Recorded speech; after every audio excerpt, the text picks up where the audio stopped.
This is a mini lecture for chapter 7 on decision making and human resource issues in business ethics. All right, so we're going to start out by talking about Kohlberg's 6 stage of moral development. So basically, this theory says there are 6 stages of moral development, and the way that we act ethically will depend on which stage we are in. So stage 1 is obedient and punishment orientation, where people make decisions based on consequences and repercussions of their actions, i.e., think little kids. Stage 2 is instrumental purpose and exchange, where individuals interpret the rules to determine whether they are beneficial to themselves, and if the rules serve their self-interest, then they will be followed, but if they don't, they may not. Stage 3 is interpersonal accord, conformity, and mutual expectations.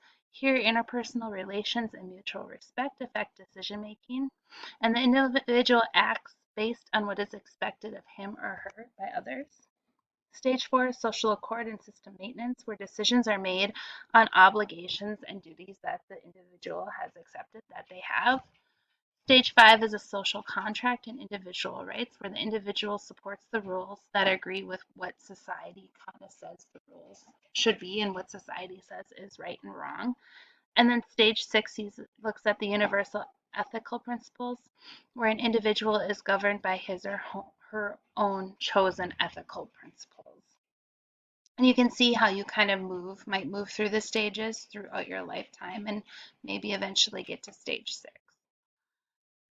All right, let's look at the role of emotions in moral decision making. So decision makers use heuristics, or they use kind of little clues or tricks or ways to remember in order to facilitate their decision making. But moral luck also has a role in whether we make moral decisions. So there are 3 categories of moral luck. The first is resultant, where individuals perform the same tasks but have different outcomes. Circumstantial is an occasion when an individual has the opportunity to demonstrate personal moral values. So they just by chance have the opportunity to. And then the third is constitutive luck. And this is based on your background, your family support, and your life experiences. All right. People also rationalize their unethical behavior. And so, we all know that ethics is really doing what we feel is right. The Institute of Business Ethics has identified 3 simple ethical tests to use when making decisions in business. The first is transparency. So this is deciding if I would be okay having others know what I've decided. Effect is determining who the decision affects or impacts. And the third is fairness, determining if the decision would be considered fair by those who are impacted by that decision. The interactionist model of ethical and ethical decision making considers both individuals and decisions. So we have our own morals and we have our own ethical guidelines, but there are also situational factors that might come into play. So the individual factors include the ego strength, so the strength of the conviction or self-regulation by the individual, field dependence, the ability to use external information to resolve an unclear situation, and then locus of control refers to an individual's perception on how much control they have over that activity or event. Situational variables include immediate context, so the rewards or punishments, the immediate rewards and punishments. The organizational culture, so the degree of freedom that individuals have to actually make decisions. So how much freedom do they have to make decisions? And then the characteristics of the work. And so what is the ability of the individual to develop a role and a status within the organization? And so both the individual, which we looked at earlier, the ego, the field, and the locus of control, and the intermediate organizational and characteristics of work all impact the decision-making process. All right, so moral intensity also plays a factor. And this is how severe the moral issue is and how much it affects the decision maker. All right, so there's 6 elements. One is the magnitude of the consequences, which is the harm or the benefit that is incurred. One is the social consensus, and this is the degree to which society agrees that the decision or the act is good or bad. The probability of effect, and this is the perception of the probability of the act actually taking place, and then on top of that, the probability that harm or good will impact the stakeholders of the firm. I can actually give you a really good situation of this. Let's say that in the past, car companies, and this is a long, long, long time ago, they may have known something could go wrong with a vehicle.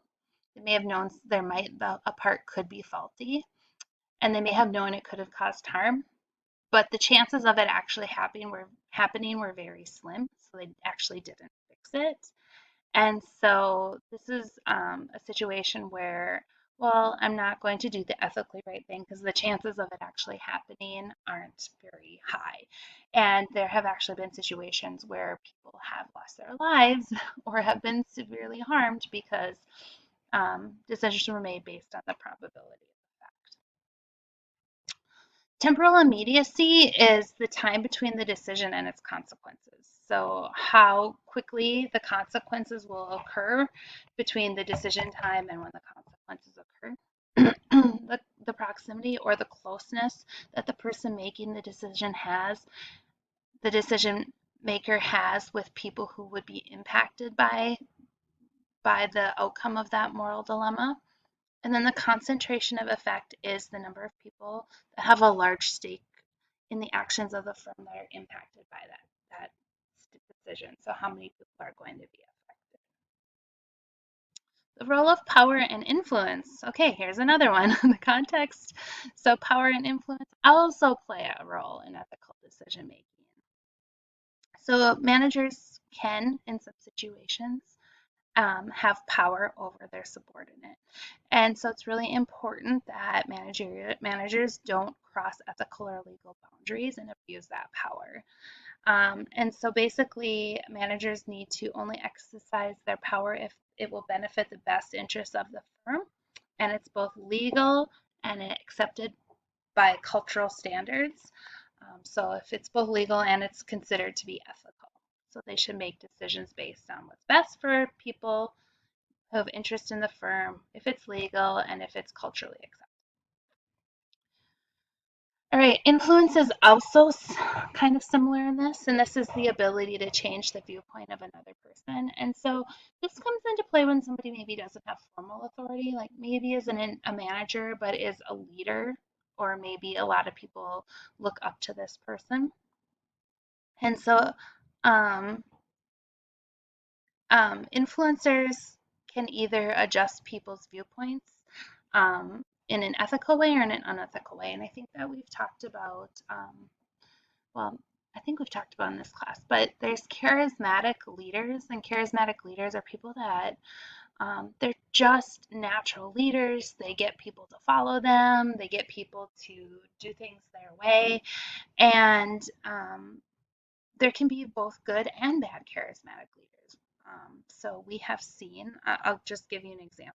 You know, a good charismatic leader um, would be um, just off the top of my head of people I know would be like Mother Teresa, who was a nun who did a lot of good in the world during her time on earth. She was very ethical or considered ethical and a very ethical charismatic leader. An unethical charismatic leader would be like Adolf Hitler during World War II and the Holocaust, who used his influence to convince people to do unethical acts. All right. So human resource issues include creating an ethical climate, and a strong ethical climate will positively reinforce the positive aspects of the employee's job. So human resources can help to create a strong ethical climate, as can managers and leadership.